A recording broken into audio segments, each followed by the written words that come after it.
empezar con esto de ananá. Esto es Phytophthora en ananá. Phytophthora, como habíamos visto días pasados, es un hongo de suelo, ¿no es cierto?, de los estraminopiles, que causa severos daños en diversos cultivos. En este caso estamos viendo síntomas en ananá, tanto a nivel del tallo, del cuello de la planta, ¿no es cierto?, que es la figura que está en la parte superior a la izquierda, produciendo esas pudriciones.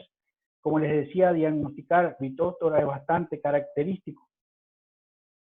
Y por lo tanto, por el olor, digamos, que produce como si fuera un olor a pescado. Y los síntomas en la piña, ¿no es cierto?, directamente, que también son con exudación de goma bastante exuberante. Hay otro que también después vamos a ver, que es Fusarium, que produce también daños en la piña, pero son distintos a este tipo que estamos viendo. Daños en las hojas de ananá, también causados por este mismo hongo, con el secado de las hojas y que pasan después al tallo, como vimos. Bueno, esto ya habíamos visto en la clase anterior para el aislamiento de Phytophthora, para comprobar el agente causal. Se utilizan estos aislamientos en medios semiselectivos. Acuérdense que al agar papa, que se utiliza para llenar las cajas de Petri, se le agregan diversos antibióticos, diversos químicos que van inhibiendo la acción de distintos hongos que están presentes en el suelo. Y fíjense en la foto de la derecha abajo, van a encontrar las colonias específicas de Phytophthora, inhibiendo todas las otras bacterias o hongos que pueden estar presentes en el suelo que se cultiva en esa placa, y ahí contar la cantidad de individuos que están presentes y hacer una estimación de la cantidad de propágulos que hay por hectárea o por centímetro cúbico de suelo, por la unidad de volumen que a ustedes les parezca. Bueno, para evitar esto, volvemos al tema de la producción de plantas, de plantines en forma certificadas. Estas plantas certificadas pueden ser a través de cultivos de tejido que limpian todos estos patógenos que pueden estar en los vasos de conducción, y a través de ese cultivo de tejidos producir estas nuevas plantas que estarían libres de todo virus o de organismos patógenos conocidos. Pueden ser tanto para Phytophthora como para el caso de Fusarium. Fusarium también es endémico en plantaciones de pino de Misiones, y ustedes saben que la forma de propagación del ananá es mediante esquejes, por clonación. Esos esquejes, si están infectados, ya sea por Phytophthora o por Fusarium, en las nuevas plantaciones van a producir realmente desde ya la plantación las plantas se encuentren infectadas. Por lo tanto, van a ser de corta vida útil y no van a producir directamente fruta. Hay que tener cuidado con el tema de la producción de plantas a través de cultivos de tejidos, porque una experiencia con la biofábrica, fueron unas muy lindas plantas producidas por nación, eliminando todo, fueron productivos, se crecían vegetativamente, luego 3 o 4 años siguen sin fruto. Hubo un rejuvenecimiento de la planta y por lo tanto eran improductivas desde el punto de vista, no llegaban a fructificar.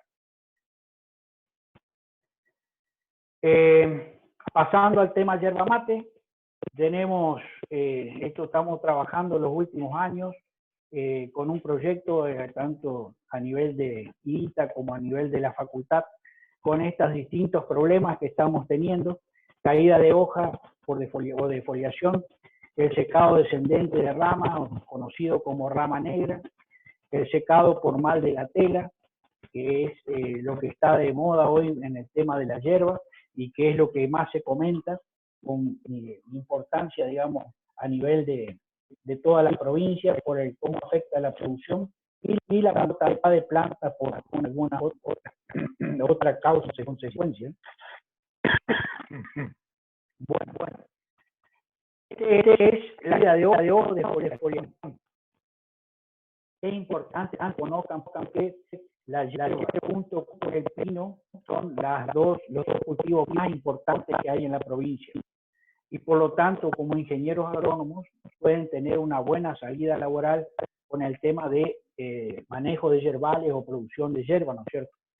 Entonces es importante conocer cuáles son las diferencias con respecto a la sintomatología que presentan este cultivo, ¿no?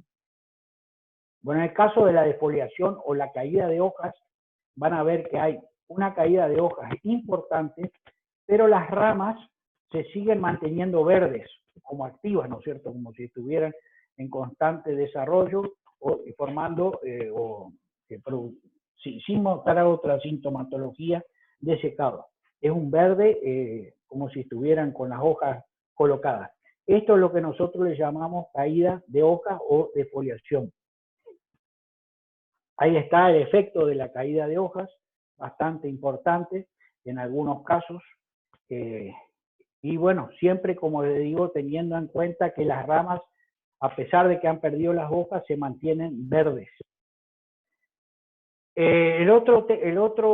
Otra sintomatología es el secado de ramas o secado descendente de ramas o rama negra.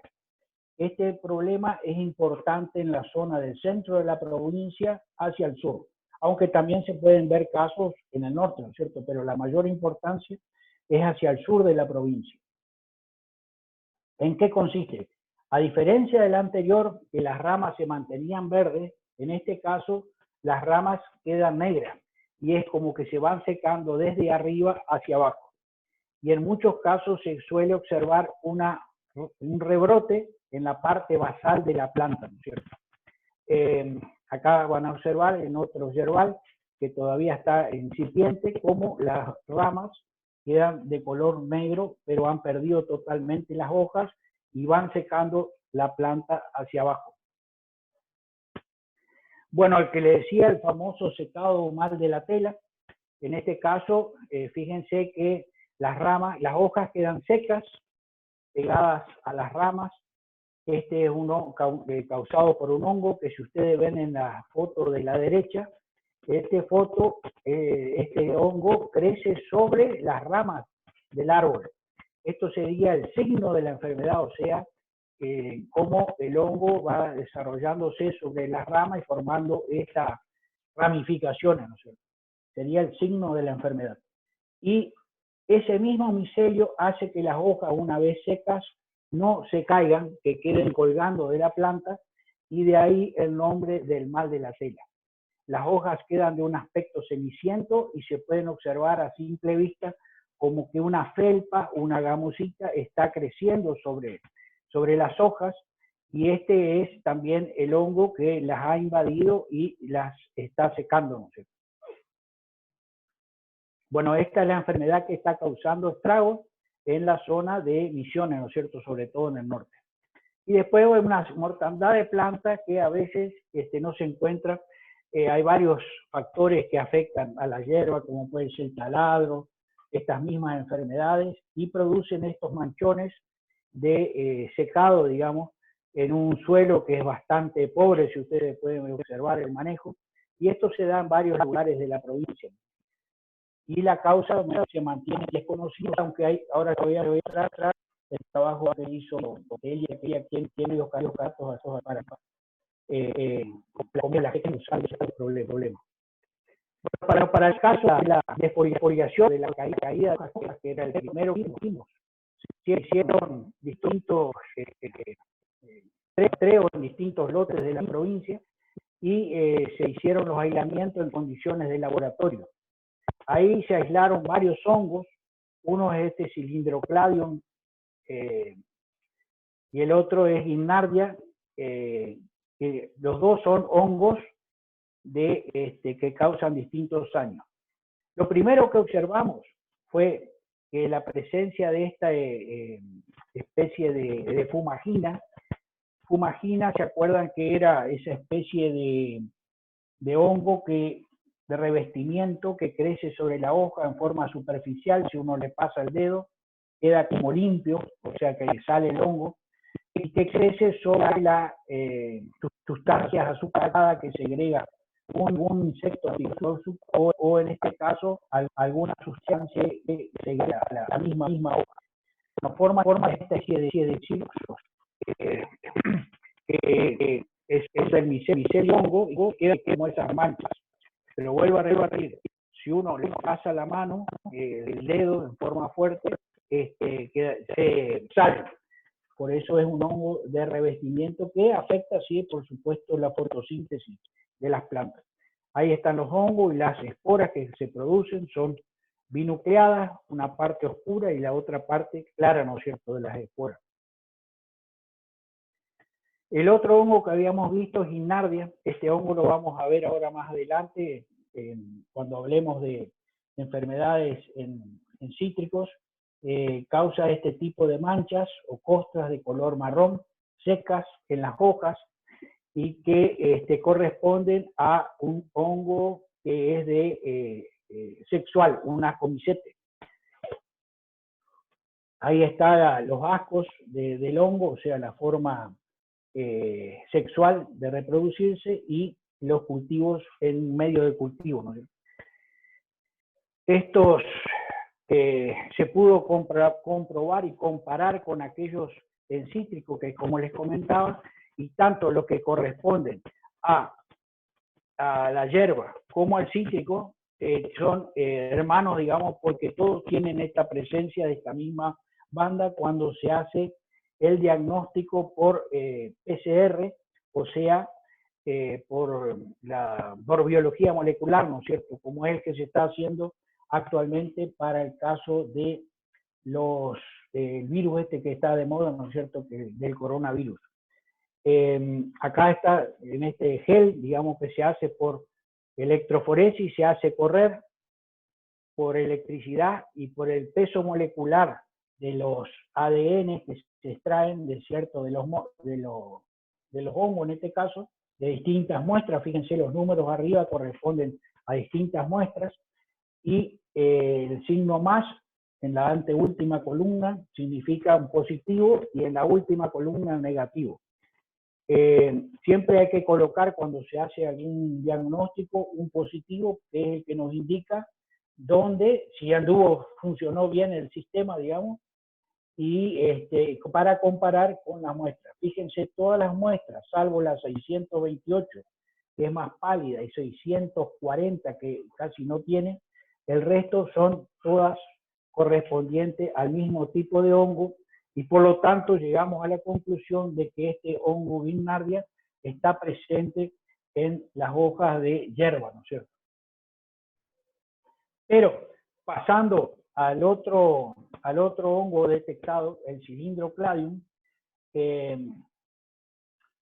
este es el síntoma que produce, muy similar al anterior, pero en este caso se observa como manchas angulares con una leve aureola de color amarillento que nos indica que la síntoma está en expansión.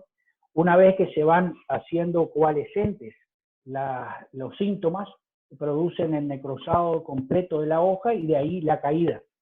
Esto es lo que generalmente encontramos en el suelo, ¿no es cierto? Aparte que la hoja de hierba se oxida fácilmente, se ennegrece, digamos, una vez que está fuera del árbol, es lo que generalmente encontramos en las hojas caídas, ¿no? Este tipo de sintomatología, como es la foto de arriba a la izquierda, como estas hojas ya totalmente oxidadas, digamos, con muchas manchas, están viendo coalescentes. Bueno, extracción, observación en microscopio nos permite que no sea digamos, son muy característicos, incluso la colonia, que tiene un color característico, un color marrón sanguíneo, digamos, muy característico, que lo distingue, ¿no es cierto?, ya de otros hongos a nivel de laboratorio. Bueno, hicimos varios ensayos en distintos lugares de la provincia, y le mostré el mapa donde se hicieron varios ensayos para el control de este hongo que causa la caída de fruta, sea uno u otro el agente causal. Bueno, ahí está la red de ensayo en Santo Pipó, Jardín América, en 2013, 2014, 2014, 2015, en 2 de Mayo, Banda, Andresito, después en 2015, 2016 en El Dorado, o sea que tenemos varias. Y aparte de eso se hicieron las pruebas de patogenicidad. Este es un práctico que estaba previsto o está previsto realizarlo cuando los condiciones lo permitan, utilizando plantines de barra que hacen el aislamiento del hongo. Estos son los tulados de Koch, como se lo llama. Este tulado de Koch tiene cuatro partes. Uno sería, bueno, el conocimiento del síntoma a nivel de campo, llevarlo al laboratorio, hacer el aislamiento del mismo. Una vez que se aísla, como habíamos visto en la diapositiva anterior, se hace la inoculación en plantines de hierba sano que están creciendo en condiciones controladas, aisladas, o sea que no tengan la posibilidad de tener de forma natural esta enfermedad. Se hace la inoculación en hojas y se les coloca una bolsa, ¿no es cierto?, con humedad para que mantengan una alta humedad y, por supuesto, condiciones de temperatura. Al cabo de algunos días produce este tipo de lesiones que se ven en la base de la foto, en la base de la diapositiva, que corresponden a los mismos síntomas que se observaron en campo. Entonces, estos es lo que se conoce como los postulados de Koch: aislamiento del hongo, descripción de la sintomatología, inoculación en plantas sanas, ver la manifestación de síntomas y volver a reaislar el hongo para ver y compararlo con el que se obtuvo originalmente en condiciones de campo. Esto básicamente es lo que se conoce como el postulado de Koch, y que, bueno, si el virus, el coronavirus nos permite, vamos a hacer en condiciones de laboratorio cuando se reinicien la parte presencial. Bueno, acá uno de los ensayos que se hicieron, distintos tratamientos. El testigo, donde no se hace ninguna aplicación. Esto es una astrovirulina, la Mistar Top, que está formada por una astrovirulina. La astrovirulina es un fungicida que se desarrolló en Europa a partir de un hongo detectado en unas plantaciones de pinos, el Strobilurus, y a partir de eso se hizo una fermentación de ese hongo y se desarrolló esta fungicida que se llama un grupo de estrovirulinas. Depende de la empresa que lo ha desarrollado, tiene distintos tipos de estrovirulina, distintos nombres. Fíjense que acá se hizo aplicaciones en las distintas brotaciones. En el tratamiento 2 se hizo aplicación en la brotación de octubre con esta estrovirulina, y el carbendazim, que es un producto, un fungicida sistémico, en el mes de diciembre. No se hizo ninguna pulverización en los meses de otoño, ¿no es cierto? El tratamiento 3 se hizo la aplicación de la estrovirulina en octubre y otoño, y en la de diciembre se aplicó el fungicida sistémico.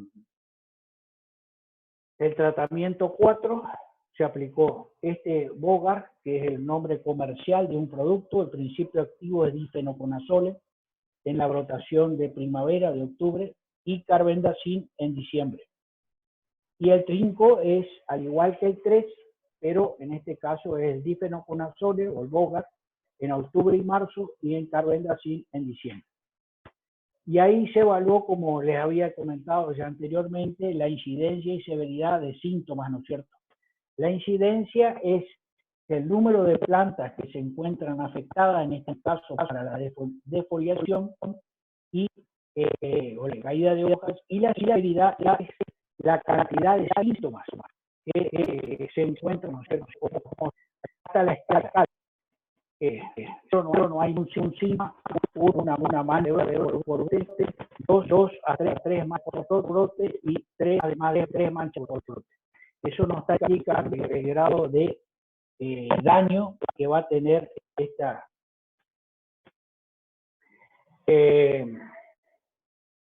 Bueno, acá pueden observar cuáles fueron los resultados en este ensayo. Fíjense en el cuadro de arriba, que está la figura de arriba, está la incidencia, que va de 0 a 100. Y cómo es el comportamiento de los distintos tratamientos, ¿no es cierto?, para la incidencia. Fíjense que en todos los tratamientos hubo caída de hojas, salvo en el quinto, donde se hicieron las 3 aplicaciones, las 2 primeras, o sea, la primera y la última, la de octubre y marzo con el Hogar, y la de diciembre con el carbendazim. Y eso también fue por la severidad, donde se expresó que la escala va a ser 0, 2, o sea, está indicando de que según la escala que habíamos visto anteriormente, estamos en una mancha por brote entre medio, o sea, es lo que tenemos aproximadamente de una mancha por brote en el caso de del tratamiento 5, que fue el de mejor rendimiento. Por lo tanto, la aplicación del difenoconazole, tal como está especificado en la bibliografía, es importante para el control de la defoliación o la caída de hojas en yerba mate. Como la yerba es un producto comestible, digamos, la hoja, se mandaron a hacer análisis, digamos, de residuos. Eso vamos a ver después un poco de qué se trata. Los LMR, límites máximos de residuos. Esto es lo que exigen todas las partes de horticultura y la parte de frutas para observar qué cantidad de residuos tiene de los productos que se ha aplicado en esos productos, ¿no es cierto?, en esa fruta o hortaliza. Bueno, acá en este caso se mandaron para el caso de las estrobirulinas y no se detectó ningún residuo, ¿no es cierto?, con un límite de detección de 0,01 miligramos por kilo. O sea, no hubo residuos, y esto es lógico. Si uno espera un cierto periodo, que se llama periodo de carencia, entre la aplicación y la cosecha del producto, sea un vegetal, sea una fruta, generalmente los límites de residuos de ese producto aplicado son dentro de los límites aceptables. El tema es el tiempo de carencia o el tiempo de espera entre la aplicación y el producto. Y esto es uno de los factores que hoy en día el LMR es lo que es uno de los factores más importantes para lo que se conoce de certificaciones en buenas prácticas agrícolas, que vamos a ver más adelante. Bueno, estas serían las actividades que estamos haciendo en estos momentos, en base en estos proyectos que les comentaba: estudio de la epidemiología de Cylindrocladium, las pruebas de resistencia en distintos clones, para ver si hay clones de hierba que se comporten como más resistentes a otros, o sea, la parte genética se está estudiando. Caracterización morfológica y molecular de los aislamientos Cylindrocladium para ver si son todos iguales, diferentes, si hay alguna variabilidad entre las cepas que se encuentran en los distintos lugares de la provincia. Antibiogramas con distintos principios activos para ver otros fungicidas que puedan tener acción sobre este hongo. Ensayos de control en lotes yerbateros, seguimiento de síntomas y datos climáticos. Esto, si a algunos les interesa, son algunos de los temas específicos que se pueden utilizar para hacer una integradora, ¿no? Así como una guía, digamos, de lo que podría realizarse para algunos trabajos de integradora. Muchos de ellos ya están en ejecución, pero otros se necesita seguir avanzando, ¿no es cierto? Y se puede trabajar en estos temas. Aquellos que están interesados, después podemos hablar. Causante de la rama negra, que es el otro problema que habíamos visto en plantaciones de hierba, donde la rama en este caso sí o sí queda negra. Acá tenemos un hongo, el Ectosphaeria, que es un hongo de los acomicetes, básicamente. Ahí está Y en el caso de los y otro que hay una parte de planta sin saber cuál causa, unos hongos de bofa aérea que sí, un hongo que también, al igual que el usuario, produce tapientos de vasos, tanto es lógico que produzca la mortandad de árboles, ¿no es cierto? Este Botryophylla también es muy fácil de encontrar en plantaciones de palto, por ejemplo, donde produce el secado de las ramas, sobre todo en el sector apical, y de ahí va descendiendo la mortandad de. Ahí tenemos las esporas de Botryophylla, esporas que cuando son jóvenes son de color claro, y a medida que se van envejeciendo se van tomando coloración más oscura y se vuelven bisectadas, ¿no? Puede haber variabilidad, digamos, según el estado de la. Otros patógenos encontrados en raíces de hierba, Fusarium, como te dije, es endémico, y también puede producir problemas en plantación de hierba. Y Nectria, que sería una forma sexual de los Fusarium. Bien detectado, y esto es fácil de observar, a ver ramas secas, donde se observa que están estos puntos colorados, ¿no es cierto? Y estos son los peristecios, o sea, los cuerpos fructíferos sexuales, y fíjense que algunos ya están abiertos, como estoy marcando ahí, que quiere decir que han liberado ya sus ascosporas, asco y ascosporas, digamos, para producir un nuevo ciclo de la enfermedad, ¿no? Bueno, quedarían, ¿cuántos? 7 minutos. Bueno, continuamos entonces con mancha negra de los cítricos. Esta es una enfermedad que es cuarentenaria para los cítricos. Esto habíamos hablado algo el otro día cuando hablamos de cancrosis. Está causada por un hongo. Este es un hongo que se llama Guimnardia citricarpa. Esta es la forma sexual, mientras que la asexual es la Filosticta citricarpa.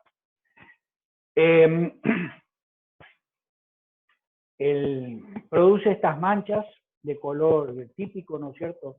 Por eso es el color de mancha negra, es el nombre, que en general tiene un aspecto más bien marrón oscuro, como se ve acá en la foto de la derecha, y con la presencia de los cuerpos fructíferos. En este caso, los cuerpos fructíferos corresponden a la fase asexual.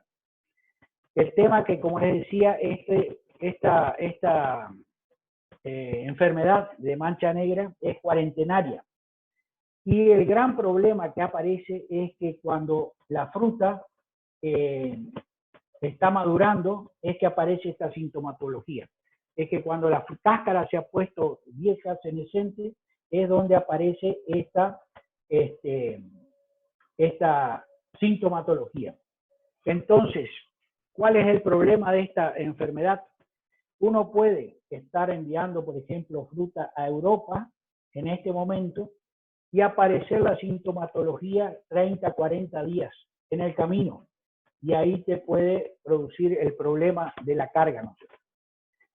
O sea, tenemos que buscar otro destino donde esta enfermedad no sea cuarentenaria.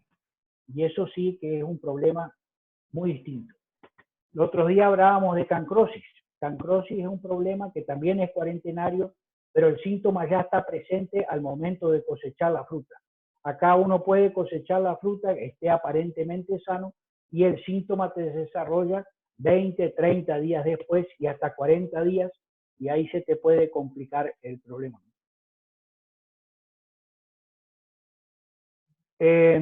Bueno, ¿cuáles son está en Australia, Sudáfrica, Japón, países del sudeste asiático, y en América se lo detectó en Brasil, Argentina, y bueno, últimamente también está en Uruguay presente.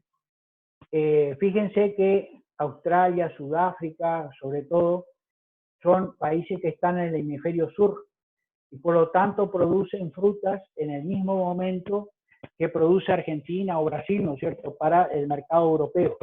Por lo tanto, son competidores nuestros en ese aspecto, pero al tener el mismo problema, tanto con Australia y principalmente con Sudáfrica, se trabaja en bloque para tratar de buscar alguna solución al problema, ya que todos somos perjudicados, digamos, por la cuarentena que pone el mercado europeo, básicamente, en el caso de cítricos específicamente.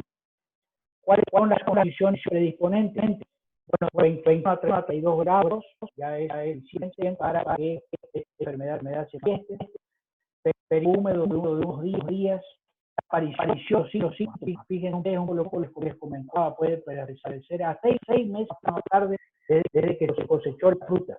Por lo tanto, este es el principal problema que tiene esta enfermedad, la aparición de síntomas en forma tardía en frutas que pueden ser asintomáticas, ¿no?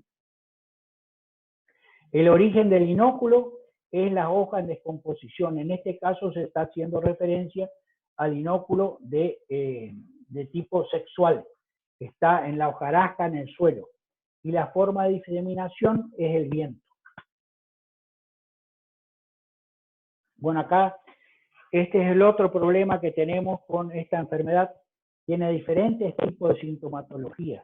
El síntoma típico es el que se muestra en la foto de arriba a la izquierda, pero van a ver que dentro de la fruta de naranja hay varias sintomatologías de este tipo, pero vienen como otra diversidad de síntomas, que pueden ser el morado tipo no, un rojo, que puede confundir con los síntomas de post cosecha causado por los fríos. Por lo tanto, es bastante difícil de determinar a veces. Acá tenemos otro, manchas virulentas en frutas. Acá está el estado evolutivo. Las fotos de arriba son las mismas fotos tomadas 7 o 10 días antes que la foto de abajo. La foto de abajo son las mismas fotos que la de arriba, con el mismo síntoma, y fíjense cómo va evolucionando en el tiempo. O sea que a medida que la fruta se va envejeciendo, la enfermedad se hace mucho más visible, ¿no? Lo que le decía de las manchas rojizas, ¿no? La mancha rojiza en la foto de arriba a la izquierda, y fíjense la misma fruta, 7 días más tarde ya desarrollando la sintomatología de los cuerpos frutales y el fondo de un color más grisáceo. Esta foto puede ser confundida, la de rojiza, si no está presente en los cuerpos fructíferos, puede ser confundida con daños fisiológicos causados por el frío, ¿no? Bueno, lo mismo en la foto de la derecha. Y acá tiene un listado más o menos de las naranjas que se producen en Misiones, las Valencia, que es las naranjas tardías, la Delta Seedless y Salustiana, que son de media estación. La Calderón es una Valencia clásica que se producía en Misiones en los años 70 y principios de los 80, y las de ombligo, ¿no es cierto? Navelate, Lanelate y Nújol. Ahí está el grado de susceptibilidad que tiene acancrosis, que es la enfermedad que habíamos hablado anteriormente. Las naranjas de ombligo son altamente susceptibles, mientras que las de mancha negra son las naranjas más tardías o de media estación. Está quedando ya poco, así que cortamos. Si hay alguna pregunta al reiniciar, bienvenido. Y ponemos el mismo número y continuamos entonces un poco más para aquellos que tengan interés